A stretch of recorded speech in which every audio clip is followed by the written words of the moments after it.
আসসালামু আলাইকুম viewers, welcome back to my another new video. আজকে আমরা একটি গুরুত্বপূর্ণ ইংরেজি স্ট্রাকচার ক্লাস নিয়ে আলোচনা করব। Okay viewers, let's get started.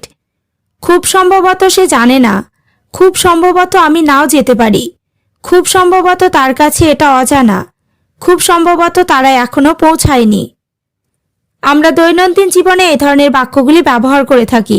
Structure ব্যবহার করে কিভাবে বাক্যগুলিকে বলবো সেটি দেখে নিই। স্ট্রাকচারটি হলো in all likelihood plus any sentence. খুব সম্ভবত অর্থে এই স্ট্রাকচারটি ব্যবহার করব। এবার আমরা কয়েকটি এক্সাম্পল দেখে নেব। খুব সম্ভবত সে জানে না, in all likelihood she doesn't know.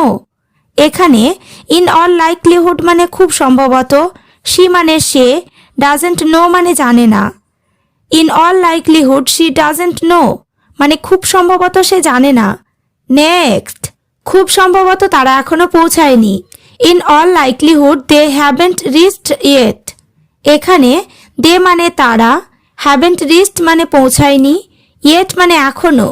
In all likelihood they haven't reached yet মানে খুব সম্ভবত তারা এখনো পৌঁছায়নি। নেক্সট, খুব সম্ভবত আমি নাও যেতে পারি। In all likelihood I may not go.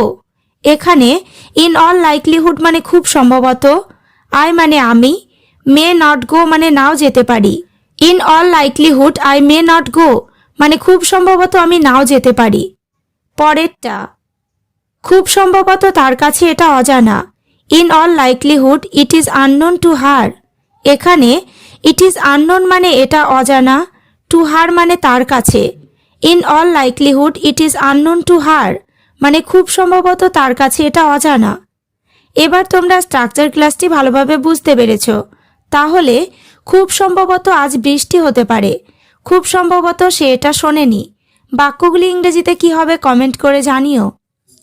Okay viewers, আজ এই পর্যন্ত। চ্যানেলটিতে নতুন হলে চ্যানেলটি সাবস্ক্রাইব করো, লাইক শেয়ার কমেন্ট করতে ভুলো না।